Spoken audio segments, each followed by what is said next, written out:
صلوات علی محمد و آل محمد.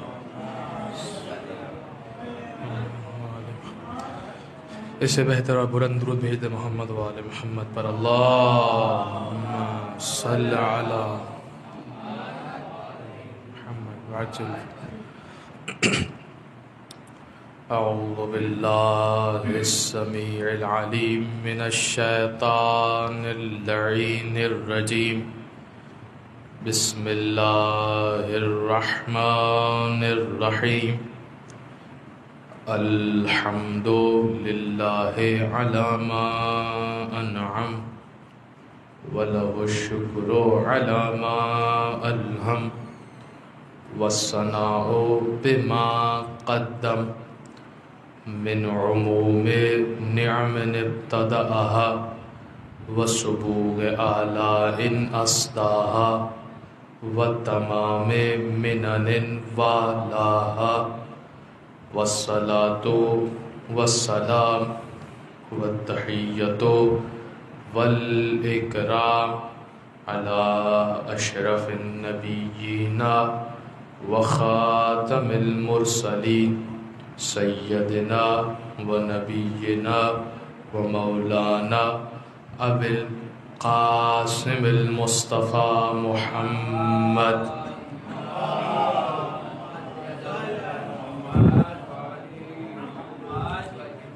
وأهل بيته الطيبين الطاهرين المعصومين المظلومين المنتجبين المنتخبين الميامين سيما بقية الله في الأرضين روحي وأرواح العالمين للتراب مقدمه الفداء واللعنة الدائمة الباقية على أعدائهم أجمعين من يوم ظلمهم إلى قيام يوم الدين. رب اشرح لي صدري ويسر لي أمري واحلل عقدة من لساني يفقهوا قولي. أما بعد فقد قال الله سبحانه وتعالى في محكم كتابه المبين. بسم الله الرحمن الرحيم. والذين جاهدوا فينا لنهدينهم سبلنا. صلوات.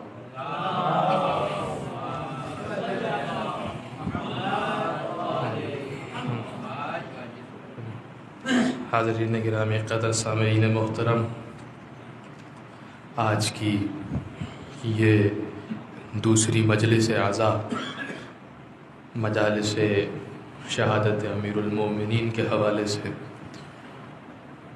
جس آیہ شریفہ کو آپ کے سامنے سرنامہ کلام کے طور پر پڑھنے کا شرف حاصل کیا، سورہ عنکبوت کی آخری آیت. عنکبوت وہ سورہ کہ جس کے اندر خداوند متعال نے عنکبوت کا تذکرہ کیا، تار عنکبوت کا تذکرہ کیا.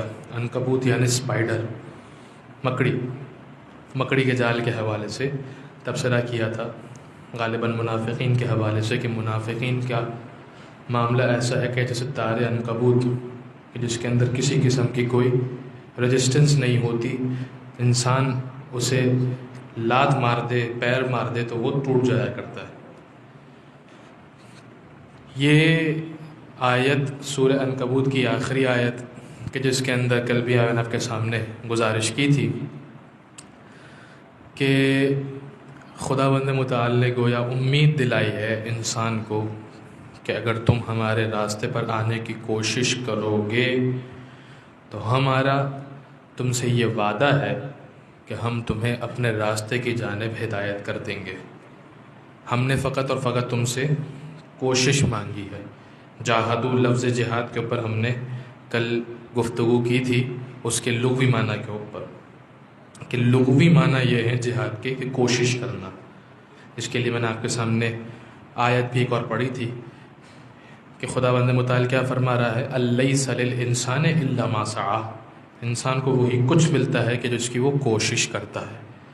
اور اس لفظ سعی اور جاہدو کو سمجھانے کے لیے ایک مثال بھی میں نے آپ کے سامنے پیش کی تھی جناب ہاجرہ کی، کہ سعی کے اندر وہ کیا کر رہی تھی؟ پانی کو تلاش کر رہی تھی، پانی کے تلاش کے اندر کوشش کر رہی تھی، صفا سے مروہ، مروہ سے صفا، جناب اسماعیل علیہ السلام کے حوالے سے۔ اب یہاں پر میں آپ کے سامنے اس مثال کو تھوڑا سا اور آگے پیش کروں، بڑھاؤں، کہ جناب ہاجرہ یہ کوشش کر رہی ہیں، ذرا غور کیجئے گا، خداوند متعال نے اس سورہ عنکبوت کی آخری آیت کے اندر کیا ارشاد فرما رہا ہے؟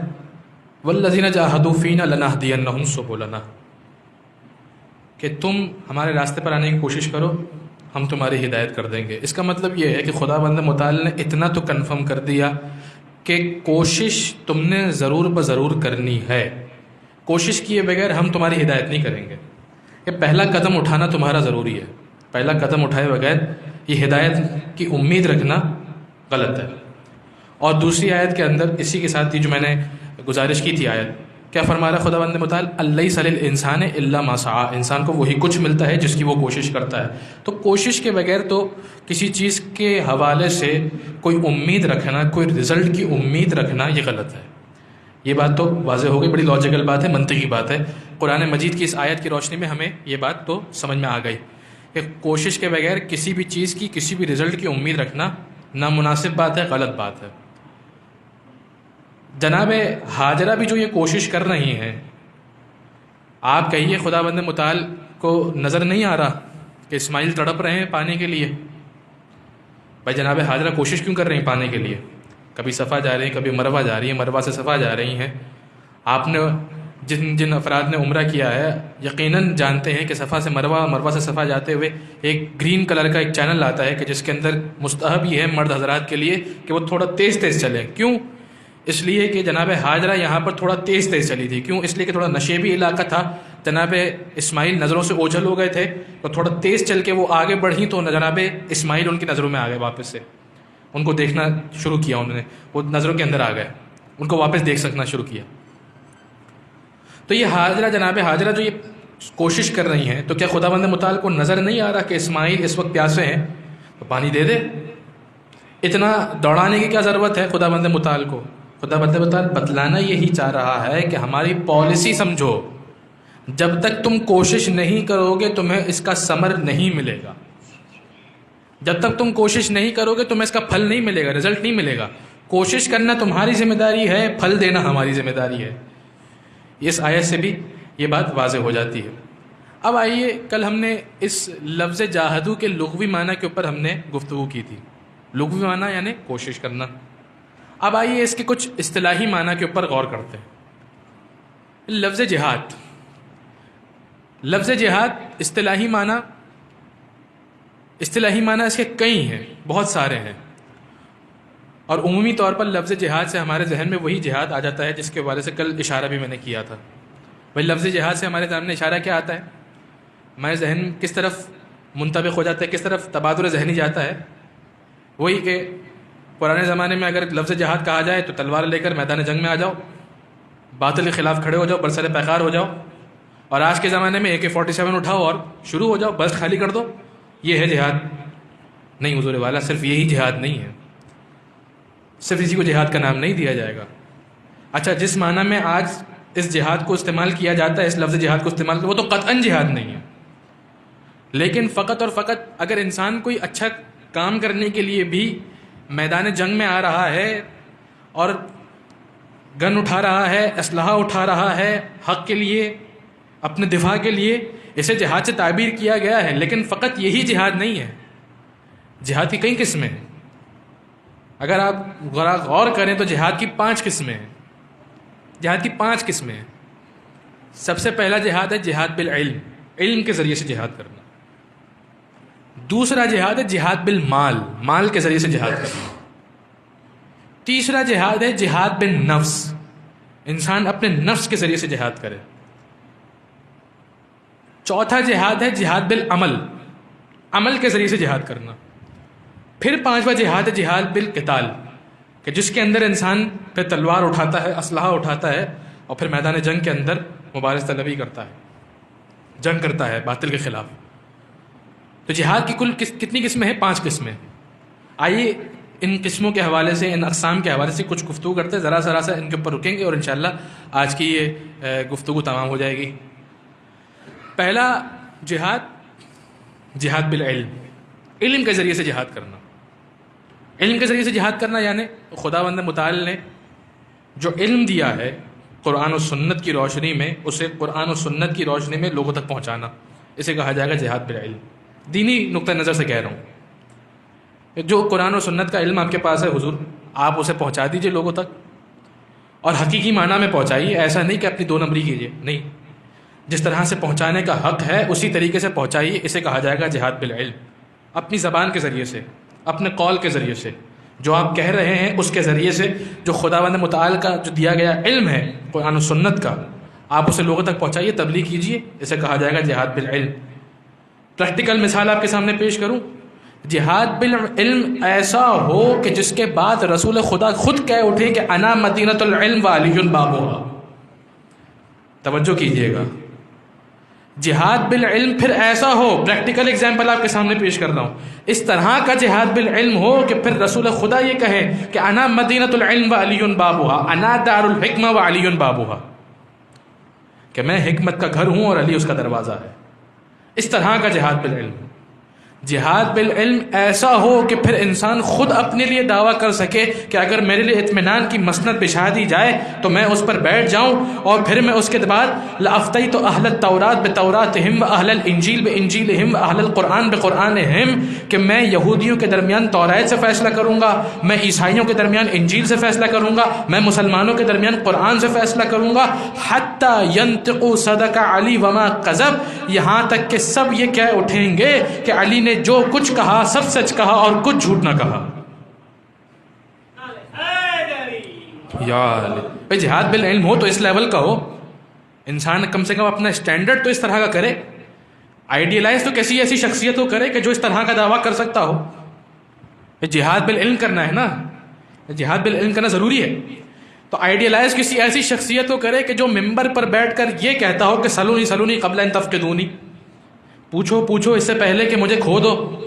گویا علی یہ کہنا چاہ رہے ہیں کہ پوچھو اگر تم نے مجھ سے نہ پوچھے کل کوئی تمہیں سے نہ پوچھے گا۔ علی یہ کہہ رہے ہیں سلونی قبل ان تفقدونی، پوچھو اس سے پہلے کہ مجھے کھو دو۔ اس طرح کی کسی شخصیت کو آپ آئیڈیلائز بنائیے اور پھر جہاد بالعلم کیجیے۔ آپ ایسے کو تو شخصیت کو آئیڈیلائز نہیں بنائیں گے نا کہ جو ممبر پر بیٹھ کے یہ کہتا ہو کہ میں سیدھا چلوں تو میرے پیچھے آنا، اور اگر ٹیڑھا ہو جاؤں تو مجھے سیدھا کر دینا۔ یہ کسی ایسی شخصیت کو تو آپ اپنا آئیڈیل نہیں بنائیں گے کہ وہ کہے کہ اگر علی نہ ہوتے تو میں ہلاک ہو جاتا۔ حضور والا میں کھل کے تو نہیں کہہ سکتا، لیکن آپ کم سے کم ایسے کو کسی کو علی کے برابر تو نہیں لے کر آئیں گے نا، تو آپ آئیڈیلائز ایسی شخصیت کو کیجئے کہ جو اپنے بارے میں کم سے کم اس طرح کا تو دعویٰ کر سکے۔ توجہ چاہ رہا ہوں، تو جہاد بالعلم کا مفہوم ہو سکتا ہے میں آپ کے سامنے واضح کر سکوں۔ آگے بڑھیے، یہ ہے جہاد بالعلم، کچھ گزارشات آپ کے سامنے جہاد بالعلم کے حوالے سے پیش کی۔ اب آئیے دوسرا جہاد بالمال۔ جہاد بالمال کیا مطلب؟ اپنے مال کے ذریعے سے جہاد کیا جائے۔ وہ ضروری نہیں ہے انسان ہر جگہ علم کے ذریعے سے بھی جہاد کرے، نہیں، کچھ جگہوں پہ کا مال درکار ہوتا ہے، انسان کا مال درکار ہوتا ہے دین کے کاموں کے لیے، اللہ کے دین کو مضبوط کرنے کے لیے انسان اپنے مال کے ذریعے سے جہاد کرے۔ اور مجھے کہنے کی ضرورت ہی نہیں ہے، میں نے کہا کہ میں ہر جگہ پر آپ کو ایک پریکٹیکل ایگزامپل دکھاؤں گا۔ جہاد بالعلم کے اندر ہمارے سامنے پریکٹیکل ایگزامپل مولا کائنات کی ہے، اور ذرا دیکھیے اس جگہ پر بھی آپ کو مولا کائنات سب سے آگے نظر آتے ہوئے دکھائی دیں گے۔ خیبر کے اندر مال غنیمت ملا، سارا کا سارا ڈسٹریبیوٹ کر دیا، جہاں کہیں بھی کچھ بھی ملتا مولا خرچ کر دیتے، جب گھر پر آتے خالی ہاتھ، علی کے پاس کچھ بھی نہیں ہے، سب کا سب سائل کو دے دیا، سب کا سب مال بانٹ دیا۔ لیکن پریکٹیکل آپ کو دکھاتا ہوں کہ جہاد بالمال کہتے کسے ہیں۔ کہیں دور جانے کی ضرورت نہیں ہے، قرآن مجید کھولیے اور قرآن مجید کا سورہ ہے والضحیٰ، سورہ والضحیٰ کھولیے، کیا کہہ رہا ہے خداوند متعال؟ وَوَجَدَكَ عَائِلًا فَأَغْنَىٰ، اے حبیب جب آپ کے رب نے آپ کو تنگ دست پایا تو غنی کر دیا۔ اے حبیب آپ کے رب نے آپ کو تنگ دست پایا تو غنی کر دیا. اب ذرا تفاصیل اٹھا کر دیکھ لیجئے گا کہ کس کا مال تھا کہ جسے خداوند متعال نے اپنی طرف منسوب کیا ہے. یہ خدیجہ طاہرہ کا مال تھا جو اتنا پاک و پاکیزہ تھا کہ جسے خداوند متعال نے اپنی طرف منسوب کیا. خداوند متعال مال دے کر یہ دیکھنا چاہتا ہے کون نمرود بن کر ناکام ہو گیا، کون خدیجہ بن کر کامیاب ہو گیا.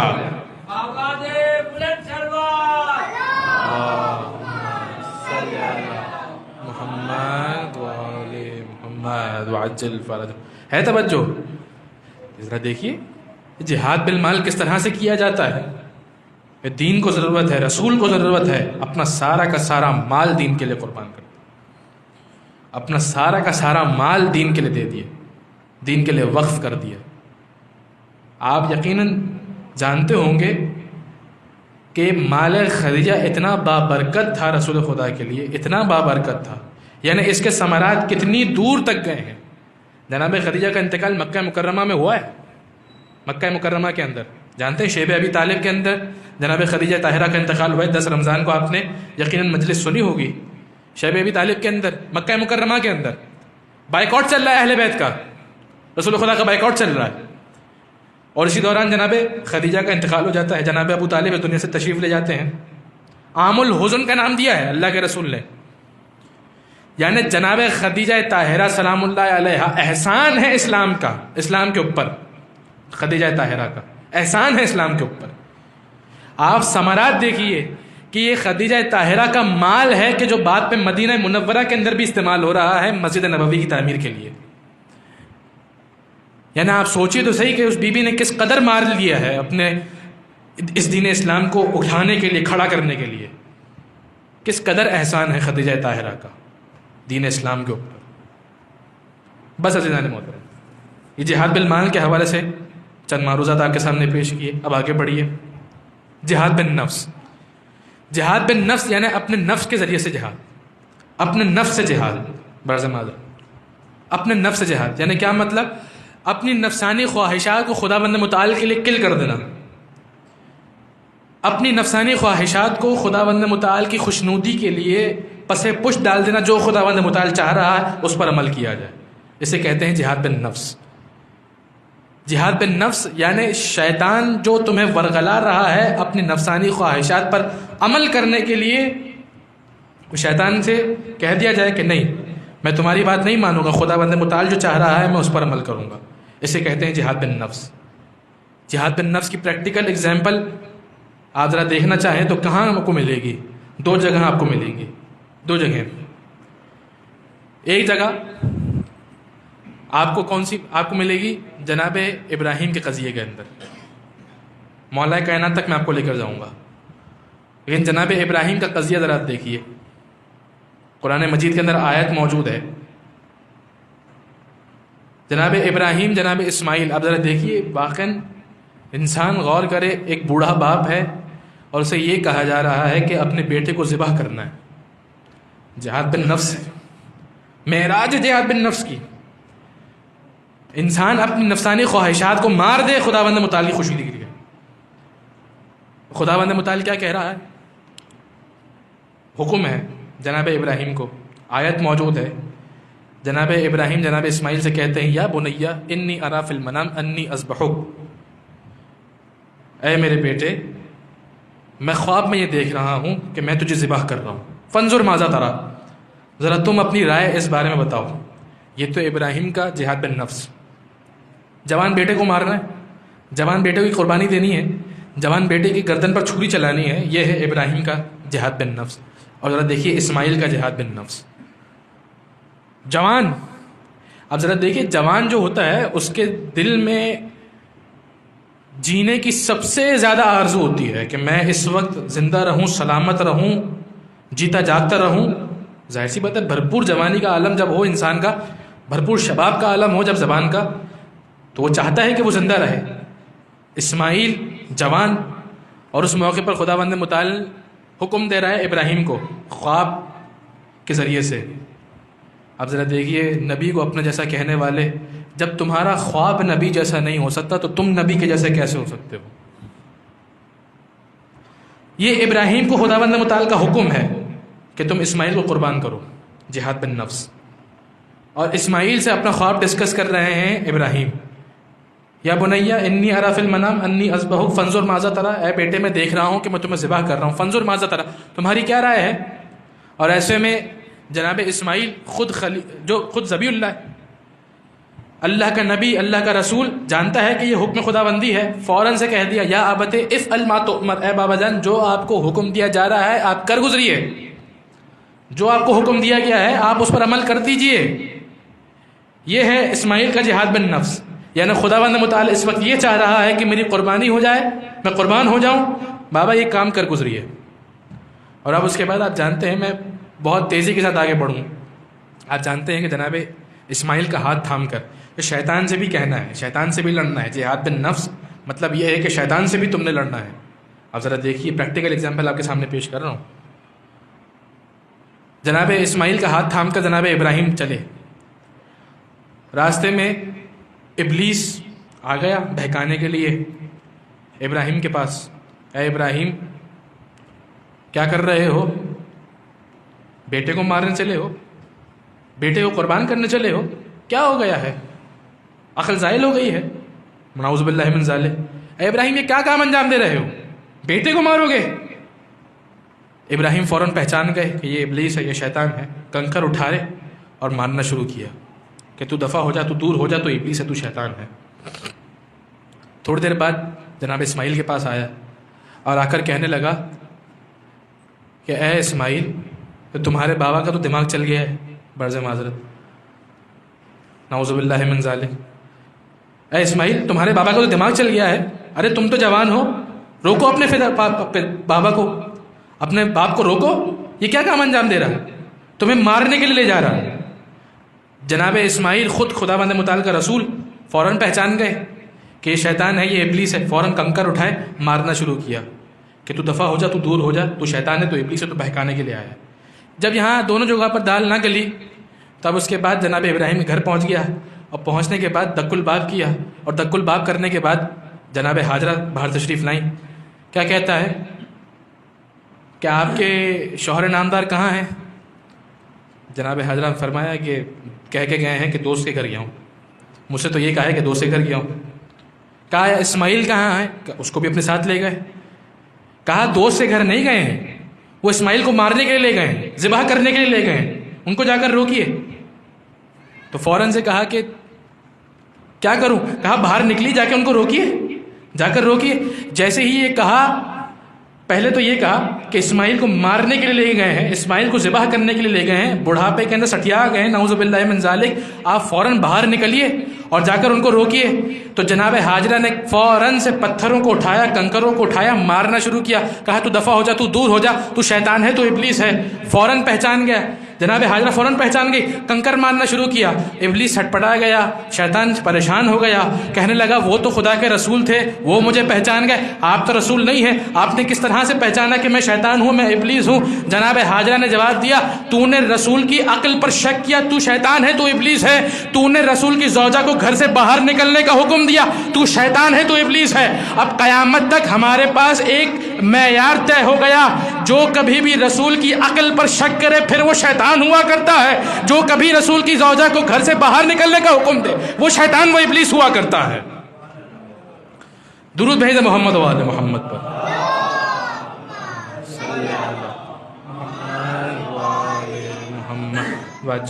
جہاد بن نفس دیکھا، بھائی شیطان کے وسوسوں میں نہیں آنا ہے، اپنے نفس کے خلاف جہاد کرنا ہے، اپنے نفس کو مارنا ہے، اپنی نفسانی خواہشات کو مارنا ہے. یہ ایک ایگزامپل میں نے آپ کے سامنے پیش کی، یہ ایک مثال میں نے آپ کو دی جناب ابراہیم کی. اب ذرا آ کے دیکھیے دوسری مثال.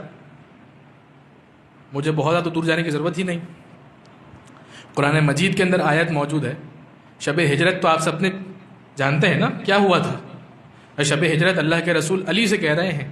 اب علی کا بھی معاملہ یہ ہے کہ علی بھی عین جوانی کے عالم میں، جس وقت جینے کی امنگ سب سے زیادہ ہوتی ہے، انسان سب سے زیادہ جینا چاہتا ہے جوانی کے اندر، اور اس موقع پر اگر کہہ دیا جائے کہ تم اس بستر پر سو جاؤ اور تم یقین ہو کہ اس بستر پر سوؤں گا تو میری موت یقینی ہے، ایسے میں علی کہہ رہے ہیں یا رسول اللہ آپ جب جا رہے ہیں، میں یہاں پر سو رہا ہوں، میرے یہاں پر سونے سے آپ کی جان محفوظ رہے گی؟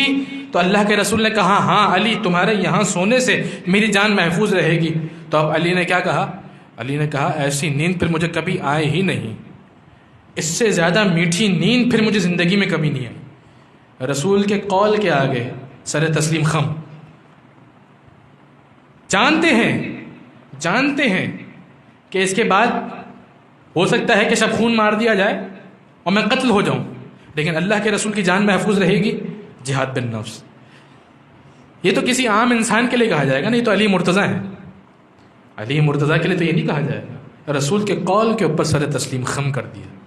اور پھر اس کے بعد ایسے ہی خداوند متعال یہ آیت نازل نہیں کرتا کہ وَمِنَ النَّاسِ مَن يَشْرِي نَفْسَهُ ابْتِغَاءَ مَرْضَاتِ اللَّهِ وَاللَّهُ رَءُوفٌ بِالْعِبَادِ، کہ لوگوں میں کچھ ایسے بھی ہیں کہ جو اپنا نفس بیچتے ہیں، مرضی پروردگار خرید لیتے ہیں۔ ایسے نہیں خداوند متعال کہتا۔ یعنی آپ ذرا غور کیجئے کہ لوگ ہمیں کہتے ہیں کہ ہم ان سے رضی اللہ کہیں کہ کیا کہیں، ہمیں سمجھ میں نہیں آتا۔ ہم ان سے یہ کہتے ہیں کہ خدا کی مرضی اب ان کے پاس ہے، جن سے یہ راضی ہوں کہو رضی اللہ، جن سے یہ ناراض ہو کہو لعنت اللہ۔ درود بھیج دے محمد و آل محمد پر، صلی علی محمد و آل محمد وعجل فرج۔ تو جہاد بالنفس کے حوالے سے ہو سکتا ہے کہ میں اپنے معروضات سے کچھ بات واضح کر سکا ہوں۔ جہاد بالنفس کہ جس کے اندر انسان اپنے نفس سے جنگ لگتا ہے، اپنے نفس سے جہاد کرتا ہے، اپنی نفسانی خواہشات کو مارتا ہے، وہ خدا بند متعال کے آگے سر تسلیم خم کرتا ہے، جو خدا بند متعال کی مرضی ہے پھر ویسا عمل کرتا ہے۔ اسے کہتے ہیں جہاد بالنفس، کہ اپنے نفسانی خواہشات کو مار دے۔ شیطان سے کہے کہ میں تجھے تیرے بہکاوے میں نہیں آؤں گا، جو خدا نے کہا ہے میں اس پر عمل کروں گا، خدا کی خواہش پر، خدا کے کہنے پر لبیک کہے اور اپنی ہوا و ہوس کو انسان پس پش ڈال دے۔ اسے کہتے ہیں جہاد بالنفس۔ اب آئیے جہاد بالعمل۔ جہاد بالعمل یعنی انسان اپنے قول اور اپنی زبان سے کوئی ایسا عمل نہ کرے، بلکہ اس کا عمل یہ بتلا رہا ہو کہ یہ دین اسلام کا مبلغ ہے، یہ تبلیغ کرنے والا ہے، یہ حقیقی دین کا مبلغ ہے۔ انسان کا قول نہیں، زبان نہیں، زبان کا کوئی اس کے اندر یوزج نہیں ہے، عمل یہ بتلا رہا ہو، اس کے اشارے یہ بتلا رہے ہوں کہ یہ دین کی تبلیغ کر رہا ہے، اسے کہیں گے جہاد بالعمل، کہ اپنے عمل کے ذریعے سے یہ بتلائے کہ میں دین اسلام کا مبلغ ہوں، اپنے عمل سے یہ بتلائے کہ جو یہ کام کر رہا ہے یہ دین کی تبلیغ کر رہا ہے، اور جو کچھ کر رہا ہے حق کر رہا ہے، اس طرح سے کر رہا ہے کہ پھر اس کے بعد یہ معیار طے ہو گیا کہ حق اس کے ساتھ ہے اور یہ حق کے ساتھ ہے، اسے کہیں گے یہ جہاد بالعمل۔ میں نے آپ کے سامنے گزارش کر دی بھئی جہاد بالعمل کا مطلب کیا ہے۔ جہاد بالعمل کا مطلب یہ ہے بھئی جہاد بالعلم، یعنی اپنے علم کے ذریعے سے جو خداوند متعال نے آپ کو علم دیا ہے، قرآن و سنت کی تبلیغ کیجیے زبان کے ذریعے سے، اس میں آپ کا زبان بھی استعمال ہوگی، آپ کے قول بھی استعمال ہوگا، آپ کی زبان استعمال ہوگی، جو آپ بات کہیں گے وہ بات بھی استعمال ہوگی۔ جہاد بالعمل کے اندر کیا ہے، انسان اپنی زبان سے کچھ کام نہیں کر رہا، مگر خداوند متعال کے قرآن اور رسول کی سنت پر عمل کر کے بتلا رہا ہے کہ اس طرح سے دین کے اوپر عمل کیا جاتا ہے۔ اور کیا کہنا ایسے سنت پر عمل کرنے کا کہ جس کے بعد رسول یہ کہیں کہ انت منی بمنزلۃ راس من الجسد، کہ تجھے مجھ سے وہی نسبت ہے کہ جو سر کو دھڑ سے ہوا کرتی ہے۔ غور کیجئے گا خدا کا رسول کیا کہہ رہا ہے علی سے، تجھے مجھ سے وہی نسبت ہے۔ بھائی سنت پر عمل کر رہے ہیں علی، اس طرح سے عمل کر رہے ہیں کہ پھر یہ عمل اس طرح سے بن گیا کہ اللہ کے رسول کہہ رہے ہیں انت منی بمنزلۃ راس من الجسد، اے علی تجھے مجھ سے وہی نسبت جو سر کو دھڑ سے ہوا کرتی ہے۔ اب ذرا میں آپ کی توجہات چاہ رہا ہوں، آپ ذرا مجھے بتلائیے گا، آپ دیکھتے ہیں سر سے، آپ سنتے ہیں سر سے، آپ بولتے ہیں سر سے، آپ سوچتے ہیں سر سے، تو اس کا مطلب یہ ہے کہ علی کا سوچنا رسول کا سوچنا، علی کا دیکھنا رسول کا دیکھنا، علی کا سننا رسول کا سننا، علی کا بولنا رسول کا بولنا، یعنی اس کا مطلب یہ ہے کہ جب تک رسالت کے دھڑ پر امامت کے سر کا تاج نہ ہو، رسالت کسی کام کی نہیں بچتی۔ اللہم صلی علی محمد وعلی۔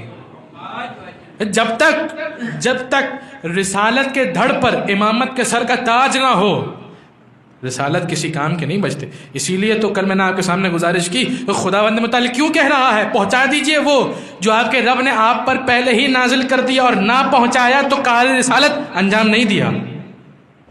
کار رسالت انجام نہیں دیا. کوئی رسالت کی ذمہ داری جو آپ نے جتنی زحمات اٹھائی ہیں وہ ساری کی ساری زیرو ہو جائیں گی، وہ پانی ہو جائیں گی، وہ ضائع ہو جائیں گی اگر آپ نے علی کی ولایت نہ پہنچائی.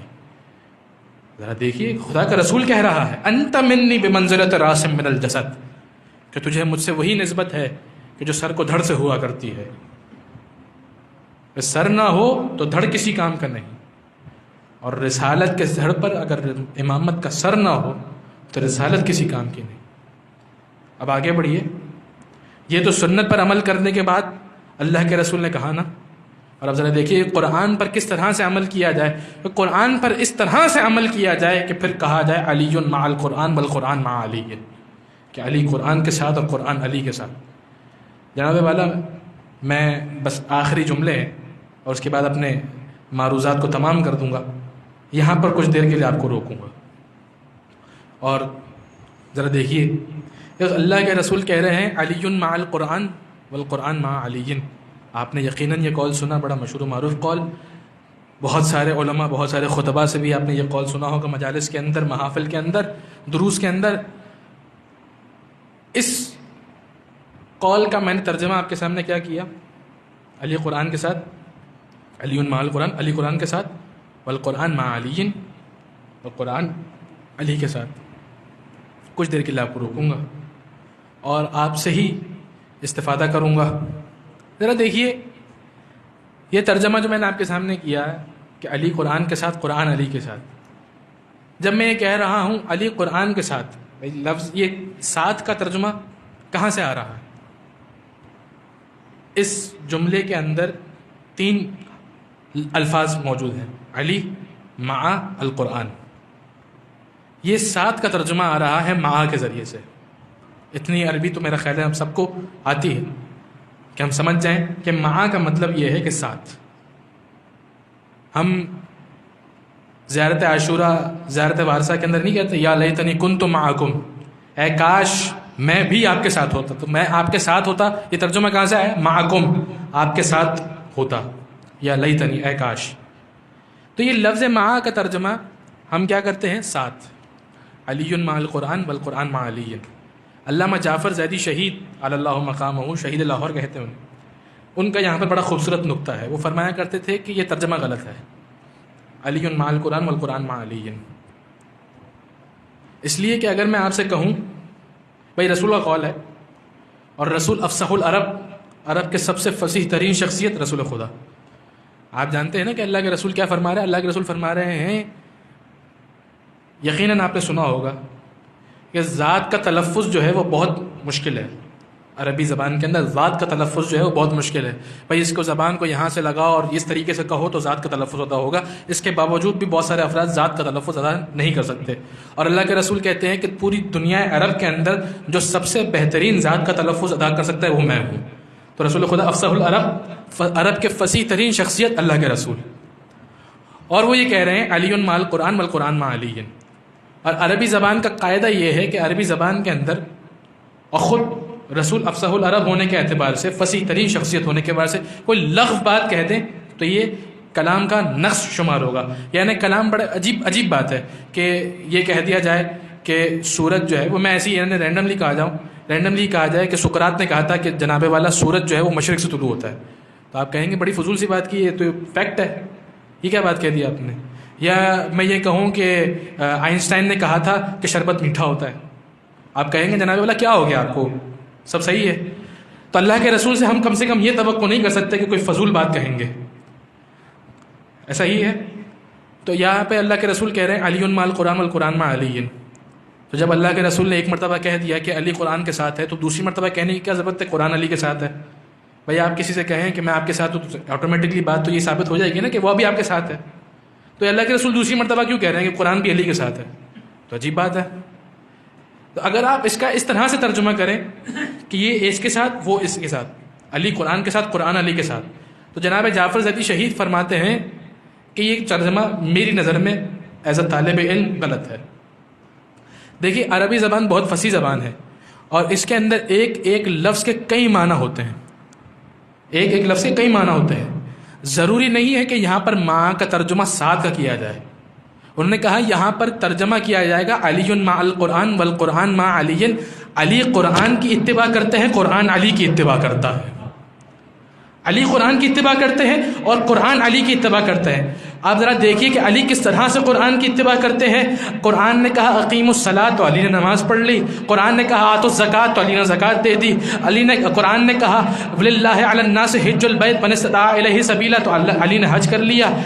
قرآن نے کہا کہ صدقہ دے کر نجوہ کیا کرو تو علی نے صدقہ دے کر نجوہ کیا. اور آپ ذرا دیکھیے کہ قرآن کی کس طرح سے اتباع علی نے کی، اور آپ ذرا دیکھیے کہ قرآن کس طرح سے علی کی اتباع کر رہا ہے. جب علی نے انگوٹھی صدقے میں دی تو آیت نازل ہوئی من الناس، آیت نازل ہوئی انما ولیکم اللہ ورسولہ والذین آمنوا الذین یقیمون الصلاۃ ویؤتون الزکاۃ وہم راکعون. جب علی بستر رسول پر سوچ گئے تو قرآن کی آیت نازل آ گئی من الناس من یشری نفسہ ابتغاء مرضات اللہ واللہ رؤوف بالعباد. جب علی نے اور علی کے خانوادے نے روٹیاں صدقے میں دی تو خداوند متعال کی آیت نازل ہوئی. قرآن نے اس طرح سے اتباع کی کہ قرآن فرماتا ہے، کیا فرماتا ہے یہ خدا کی محبت میں وَيُطْعِمُونَ الطَّعَامَ عَلَىٰ حُبِّهِ مِسْكِينًا وَيَتِيمًا وَأَسِيرًا. اور اب ذرا دیکھیے کہ زبان سے الفاظ بھی جاری نہیں ہوئے، صرف دل میں خیال آیا، قرآن سے آیا، قرآن کی آیت نازل ہو گئی انما نطعمکم لوجہ اللہ لا نرید منکم جزاء ولا شکورا. اور ذرا دیکھیے کہ کس طرح سے قرآن نے علی کی اتباع کی کہ علی کے گھوڑے نے ٹاپ ماری تو خداوند متعال ارشاد فرماتا ہے والعادیات ضبحا فالموریات قدحا فالمغیرات صبحا فاثرن به نقعا ووسطن به جمعا. اس طرح سے قرآن مجید نے علی کی اتباع کی.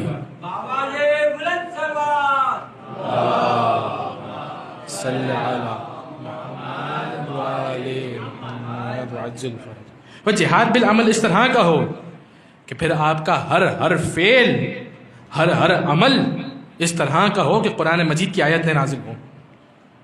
بھائی دیکھیے بڑی عجیب بات ہے. عجیب بات کیا ہے؟ ویسے تو یہ بڑی نارمل سی بات ہے کہ مولانا کے القابات کو بھی چوری کیا گیا اور مولانا کے فضائل کو چوری کرنے کی بھی بہت زیادہ کوشش کی گئی.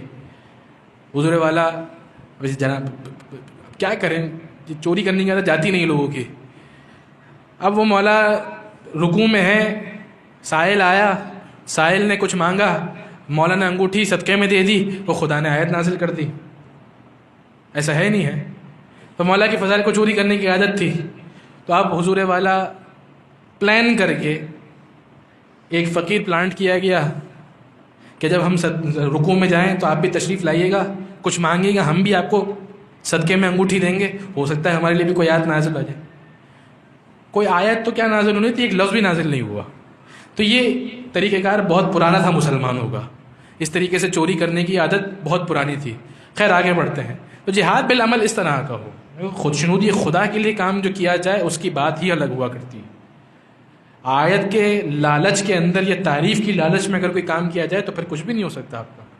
بس عزیزان محترم، میں نے اپنے دامن بیان کو سمیٹ دیا.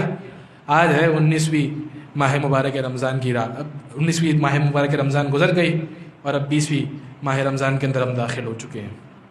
میرا مولا زخمی ہو چکا ہے، کل ضربت لگ چکی ہے علی مرتضیٰ کو، زخمی ہو چکے ہیں، خون بہہ چکا ہے. آپ جانتے ہیں نا کہ مولا پر اتنا ضعف طاری ہو چکا تھا کہ کھڑے ہو کر نماز بھی ادا نہیں کر سکتے. اس قدر ضعف ہے امیر المومنین کے اوپر. کیا وجہ ہے اتنے ضعف کی، کیا وجہ ہے اتنی کمزوری کی؟ بعد میں جب کسی نے ابن ملجم سے کہا نا کہ تو اتنا خوش نہ ہو، ابھی کچھ روز گزریں گے علی صحت یاب ہو جائیں گے، تو ابن ملجم ہنس کر کہتا ہے کہ سوال ہی پیدا نہیں ہوتا کہ علی صحیح ہو سکے، صحت یاب ہو سکے. سوال کیا گیا کیوں، ایسا کیوں ممکن نہیں ہے؟ تو ابن ملجم کہتا ہے کہ میں نے جس تلوار سے علی کے سر پر ضرب لگائی تھی اسے پہلے 40 روز زہر میں بجھایا تھا، اور زہر کی شدت ایسی تھی کہ اگر اس کا ایک قطرہ دریا میں گر جائے تو ساری مچھلیاں مر جائیں. اس قدر شدت کا زہر، اس قدر شدید زہر تھا جس میں نے اپنی تلوار کو بجھایا تھا. ممکن نہیں ہے کہ علی ٹھیک ہو سکے. بس عزیزوں، میں نہیں جانتا کہ کس طرح سے حسن مجتبیٰ نے نماز کو مکمل کرایا ہوگا، لیکن اب مکمل کرانے کے بعد نماز مکمل ہو گئی، گلیم کو منگایا گیا، ایک کمبل کو منگایا گیا، علی مرتضیٰ میں اب اتنی بھی طاقت نہیں کہ پیروں پر چل کے گھر تک جا سکے۔ میرے مولا کو کمبل میں لٹایا گیا، کمبل اٹھایا گیا، گھر کی جانب رواں دواں ہے، حسن مجتبیٰ بھی موجود ہیں، حسین مظلوم بھی موجود ہے۔ بابا کی اس حالت کو دیکھتے جاتے ہیں، دونوں فرزند گریہ کرتے جاتے ہیں، زار و قطار رو رہے ہیں حسن و حسین۔ بڑی مشکل سے امیر المومنین نے اپنی آنکھوں کو کھولا، دیکھا حسن اور حسین گریہ کر رہے ہیں۔ حسن مجتبیٰ کو دلاسا دیتے ہیں، اے حسن، دنیا کے نشیب و فراز ہے، اس طرح سے گریہ نہیں کیا کرتے، اس طرح سے مت گریہ کر اے حسن۔ دیکھا حسین گریہ کر رہے ہیں، حسین مظلوم سے کہتے ہیں، اے حسین، تیرا گریہ تو نانا رسول خدا کو بھی ناگوار تھا، اے حسین گریہ نہ کر، اے حسین، اے میرے لاڈلے حسین گریہ نہ کر۔ بس عزیزو، جیسے ہی مولا گھر کے قریب پہنچے نا، ایک مرتبہ حسن مجتبیٰ سے کہا، اے بیٹا حسن مجتبیٰ، ہمارے ساتھ کون کون موجود ہے؟ حسن مجتبیٰ کہتے ہیں، بابا آپ کے چاہنے والے، آپ کے دوست ہمارے ساتھ موجود ہیں۔ امیر المومنین کہتے ہیں، اے بیٹا حسن، میرے دوستوں سے کہہ دے، میرے چاہنے والوں سے کہہ دے تمہارا شکریہ، مگر اب اپنے گھروں کو لوٹ چلو، اپنے گھروں کو لوٹ جاؤ، اپنے گھروں کو واپس چلے جاؤ۔ بس عزیزوں، حسن مولا گئے ہیں، کہا، اے میرے بابا کے چاہنے والوں، اے میرے بابا کے دوستوں، تمہارا بہت شکریہ، مگر بابا کہہ رہے ہیں تم اپنے گھروں کو لوٹ جاؤ۔ بس عزیزو، علی کے چاہنے والے کہتے ہیں، اے مولا حسن، ہم علی کو اس عالم میں کیسے چھوڑ کے چلے جائیں، ہم کس طرح سے مولا کو چھوڑ کے چلے جائیں۔ بس عزیزو، جانتے ہو علی نے کیا جواب دیا؟ علی کہتے ہیں، اے میرے چاہنے والوں، ابھی جب زینب و ام کلثوم مجھے اس عالم میں دیکھیں گی تو گریہ و زاری کریں گی، میرا نوحہ پڑھیں گی، ماتم کریں گی۔